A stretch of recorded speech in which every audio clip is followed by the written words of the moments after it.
നമസ്കാരം. ഉൾസ്വരത്തിലേക്ക് സ്വാഗതം. ഞാൻ നിങ്ങളുടെ സ്വന്തം പ്രവാസി. ഇന്നത്തെ സംഭാഷണം തുടങ്ങുന്നതിന് മുൻപ് നിങ്ങളുടെ മൊബൈൽ ഫോണിലേക്ക് ഒരു നിമിഷം നോക്കൂ. അതിൽ ഫേവറിറ്റ്സ് അല്ലെങ്കിൽ റീസെൻ്റ്ലി കോൾഡ് എന്ന ലിസ്റ്റിൽ നോക്കൂ. ആ നമ്പറുകൾ ആരുടേതാണ്? അവരൊക്കെ വളരെ അടുത്താണോ, അതോ 1000 കിലോമീറ്റർ അകലെയാണോ താമസിക്കുന്നത്? ഒരു സാധാരണ ദിവസം ഒരു വിദേശ രാജ്യത്ത് നിങ്ങൾ ജോലി ചെയ്ത് കഴിഞ്ഞ് വീട്ടിലെത്തുന്നു, വാതിലടയ്ക്കുന്നു, ഒറ്റയ്ക്കിരിക്കുന്നു. അപ്പോൾ നിങ്ങളുടെ മനസ്സിൽ ഉയരുന്ന ഒരു ചിന്ത, ഞാനിവിടെ എന്തിനാണ് ഇരിക്കുന്നത്? ഇത്രയും ദൂരെ വന്ന് ജോലി ചെയ്യുന്നതിൻ്റെ അർത്ഥം എന്താണ്? ഇന്ന് നമ്മൾ സംസാരിക്കാൻ പോകുന്നത് ഒരു പ്രവാസിയുടെ ജീവിതത്തിലെ ഏറ്റവും ഭാരിച്ച, പക്ഷേ ഏറ്റവും കുറച്ചാളുകൾക്ക് മാത്രം മനസ്സിലാകുന്ന ഒരു വികാരത്തെക്കുറിച്ചാണ്. അകലെ നിന്നുള്ള കടം എന്നതിനെക്കുറിച്ച്. പണം സമ്പാദിക്കുന്നവനും സമയം നഷ്ടപ്പെടുത്തുന്നവനും തമ്മിലുള്ള മനസ്സിലെ യുദ്ധം. ഒരു പ്രവാസിയുടെ ജീവിതം തുടങ്ങുന്നത് ഒരു വാഗ്ദാനത്തോടെയാണ്, ഒരു നിശ്ചിതമായ സങ്കല്പത്തോടെയാണ്. ഞാൻ പോയി കഷ്ടപ്പെട്ട് ജോലി ചെയ്യും, പണമയക്കും, എൻ്റെ കുടുംബത്തിന് ഒരു നല്ല വീട് പണിയും, കുട്ടികൾക്ക് നല്ല വിദ്യാഭ്യാസം കൊടുക്കും, മാതാപിതാക്കൾക്കും സഹോദരങ്ങൾക്കും വേദന അനുഭവിക്കേണ്ടി വരില്ല. ഇതാണ് നമ്മൾ ഉള്ളിൽ കരുതുന്നത്. ഈ വാഗ്ദാനം വളരെ ശുദ്ധമാണ്. അതിൽ ഒരു സ്വാർത്ഥതയുമുണ്ട്. ആദ്യത്തെ 2 വർഷം ഈ വാഗ്ദാനം പ്രവർത്തിച്ചു കൊണ്ടിരുന്നു. നമ്മൾ കഷ്ടപ്പെട്ടു, രാത്രിയിൽ ഉറക്കം കിട്ടാതെ ജോലി ചെയ്തു. പക്ഷേ മാസം തോറും പണമയച്ചു കഴിയുമ്പോൾ ഫോണിൽ നിന്ന് കേൾക്കുന്ന സന്തോഷം, ഇത്രയും വലിയ തുക വന്നു, എങ്ങനെയാണ് ചെയ്തത്? ആ നിമിഷത്തിൽ നമ്മുടെ എല്ലാ കഷ്ടപ്പാടുകളും കുറച്ചൊന്നുമല്ല, പക്ഷേ പൂർണ്ണമായും മാറും. നമ്മൾ ഒരു തരം രക്ഷകന്റെ വേഷം ധരിക്കുന്നു. നമ്മുടെ കുടുംബത്തിന് നമ്മൾ സമാധാനം നൽകുന്നു എന്ന ഒരു വികാരം. പക്ഷേ സമയം കടന്നു പോകുമ്പോൾ ഈ ചിത്രം മാറാൻ തുടങ്ങും. ഒരു പ്രവാസി എന്ന നിലയിൽ നിങ്ങൾ നടത്തുന്ന ഏറ്റവും വലിയ കള്ളം നിങ്ങളുടെ കുടുംബത്തോട് പറയുന്നതാണ്, ഞാനിവിടെ സുഖമായി ഇരിക്കുന്നു, ഒരു പ്രയാസവുമില്ല. ഫോണിൻ്റെ ഈ വശത്ത് നിങ്ങൾ 2 ജോലികൾ ചെയ്യുന്നു. അതായത് ഒറ്റയ്ക്ക് ഭക്ഷണം കഴിക്കുകയും ഉറക്കം മുടക്കി വിഷമിക്കുകയും. പക്ഷേ മറുവശത്തുള്ളവർക്ക് നിങ്ങളുടെ ധൈര്യം കാണണം. അതിനാൽ നിങ്ങൾ നിങ്ങളുടെ വേദനയെ ഒരു പണം അയക്കലായി മാറ്റുന്നു. 5 വർഷം കഴിഞ്ഞു, 10 വർഷം കഴിഞ്ഞു, 15 വർഷം കഴിഞ്ഞു. നമ്മൾ പണം അയച്ചു കൊണ്ടിരുന്നു, വീട് പണിയിച്ചു, കാറ് വാങ്ങി, സ്കൂളുകൾക്ക് ഫീസ് കൊടുത്തു, എല്ലാ മെറ്റീരിയൽ ആവശ്യങ്ങളും നിറവേറ്റി. പക്ഷേ ഒരു സത്യം നമ്മൾ കാണാതെ പോയി. ആ വർഷങ്ങളിൽ നടന്ന കാര്യങ്ങൾ. നിങ്ങളുടെ അമ്മ നടക്കുന്ന വഴിയിൽ വെച്ച് ഒരു ദിവസം പെട്ടെന്നൊരു വേദന അനുഭവപ്പെടുന്നു. അങ്ങനെ അവർ നടക്കുന്ന രീതി മാറി. നിങ്ങളത് അറിഞ്ഞില്ല. നിങ്ങളുടെ അച്ഛൻ ഹോസ്പിറ്റലിൽ പോയി ടെസ്റ്റുകൾ ചെയ്തു. പക്ഷേ നിങ്ങളോട് പറയാൻ അവർ ഭയപ്പെട്ടു. ഇവൻ അല്ലെങ്കിൽ ഇവൾ ഇവിടെയാണ്, വിളിച്ചാൽ ടെൻഷനാകും എന്ന് കരുതി. അതിനാൽ അവർ അത് മറച്ചു വെച്ചു. നിങ്ങളുടെ മക്കൾ വളർന്നു. അവർക്ക് 10ാം ക്ലാസ്സിൽ പഠിക്കുമ്പോൾ ഒരു പ്രത്യേകമായ സ്നേഹം ആവശ്യമായിരുന്നു. അത് നൽകാൻ നിങ്ങൾക്ക് കഴിഞ്ഞില്ല, കാരണം നിങ്ങൾ അവിടെ ഇല്ലായിരുന്നു. നമ്മൾ കുടുംബത്തിനൊരു ജീവിതം നൽകി, പക്ഷേ ആ ജീവിതത്തിൽ നിന്ന് നമ്മൾ ഒഴിവാക്കപ്പെട്ടു. ഇതാണ് ഒരു പ്രവാസിയുടെ ഏറ്റവും വലിയ വിരോധാഭാസം. നിങ്ങൾ അവരെ സംരക്ഷിച്ചു എന്ന് തോന്നുന്ന അതേ സമയം നിങ്ങൾ അവരുടെ ജീവിതത്തിൽ നിന്ന് നഷ്ടപ്പെട്ടു എന്ന തോന്നൽ. ഇവിടെ നമ്മളൊരു കാര്യം തുറന്നു കാണണം.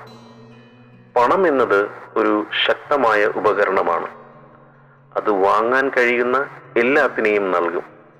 പക്ഷേ പണം കൊണ്ട് വാങ്ങാൻ കഴിയാത്ത ഒരു കാര്യമുണ്ട്. അതാണ് സാന്നിധ്യം. നിങ്ങളുടെ അമ്മ അസുഖം ബാധിച്ച് കിടപ്പിലാകുമ്പോൾ നിങ്ങൾക്ക് നല്ലൊരു ഡോക്ടറെ കണ്ടും നല്ലൊരു മുറിയും നല്ല മരുന്നുകളും ഏർപ്പാട് ചെയ്യാം.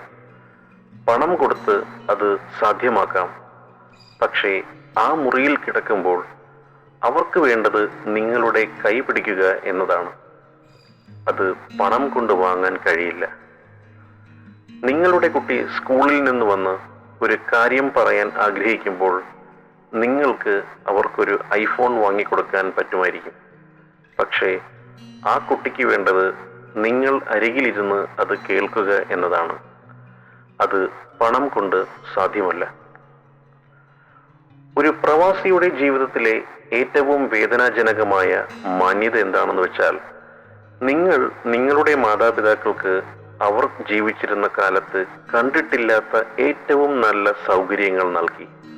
പക്ഷേ ആ സൗകര്യങ്ങൾ ഉപയോഗിക്കുന്ന ആ രണ്ടു പേരുടെ കണ്ണുകളിൽ നിന്ന് നിങ്ങൾ ഒരിക്കലും മായുന്ന ഒരു കാര്യം കാണും.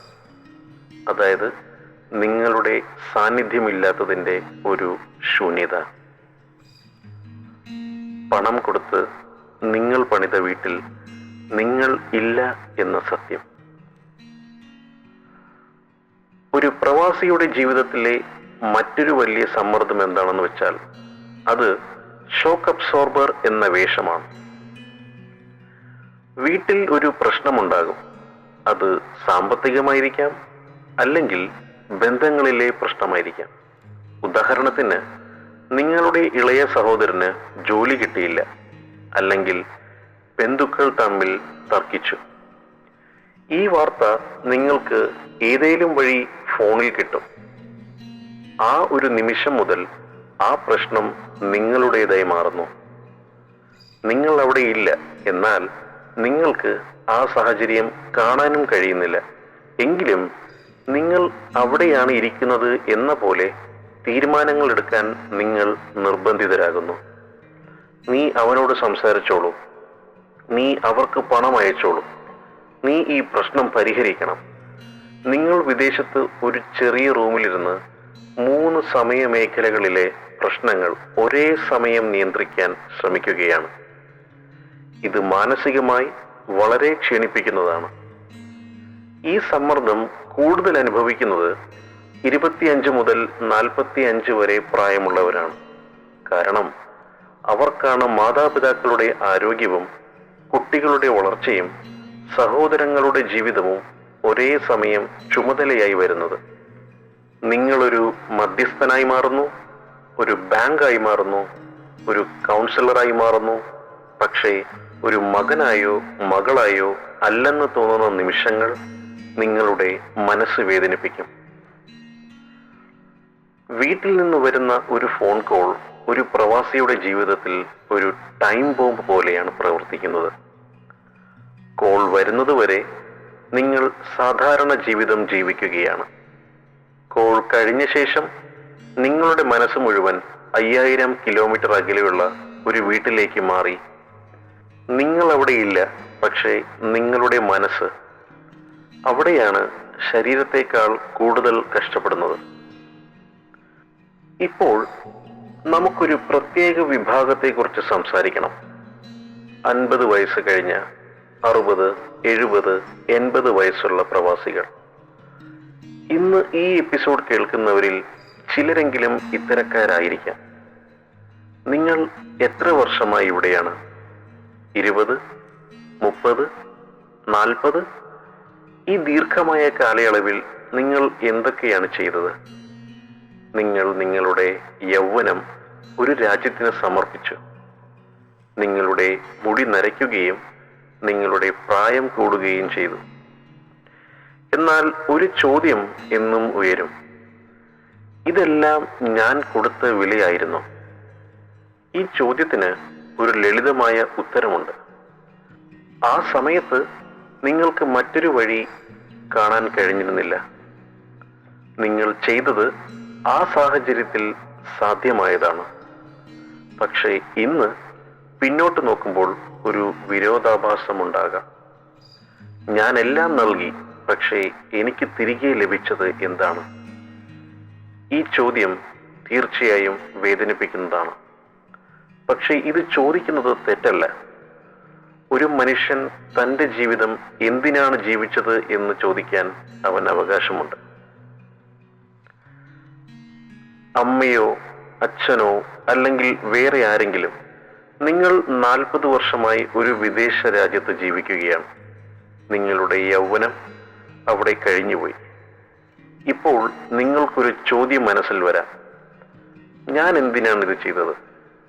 ആ ചോദ്യത്തിന് ഞാൻ പറയാൻ പോകുന്നത് ഇതാണ്: നിങ്ങൾ അന്ന് ചെയ്തത് നിങ്ങളുടെ കുടുംബത്തിന് ഭയമില്ലാത്ത ഒരു രാത്രി നൽകാനാണ്. അതൊരു ചെറിയ കാര്യമല്ല, അതൊരു വളരെ വലിയ കാര്യമാണ്. നമ്മുടെ മനസ്സിൽ ഉള്ള ഒരു വലിയ തെറ്റുണ്ട്, അല്ലെങ്കിൽ ഒരുപക്ഷെ അതൊരു കുറ്റബോധമായിരിക്കാം. ഞാൻ ഇവിടെ പോയത് കൊണ്ട് എൻ്റെ കുടുംബത്തിന് ഒരു കടമുണ്ട്, ഞാൻ ആ കടം തീർക്കണം. ഇതാണ് നമ്മുടെ ചിന്ത. പക്ഷേ സത്യം എന്താണ്?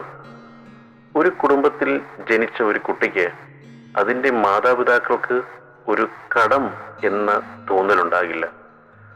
ഉണ്ടായിരിക്കുന്നത് ഒരു ബന്ധമാണ്. പക്ഷേ നമ്മൾ ആ ബന്ധത്തെ ഒരു സാമ്പത്തിക ഇടപാടായി മാറ്റുകയാണ് ചെയ്യുന്നത്. ഞാൻ ഇത്രയും പണം കൊടുത്തു, അതിനാൽ എൻ്റെ കടം തീർന്നു എന്ന് നമ്മൾ കരുതുന്നു. പക്ഷേ ബന്ധം എന്നത് അങ്ങനെയല്ല പ്രവർത്തിക്കുന്നത്.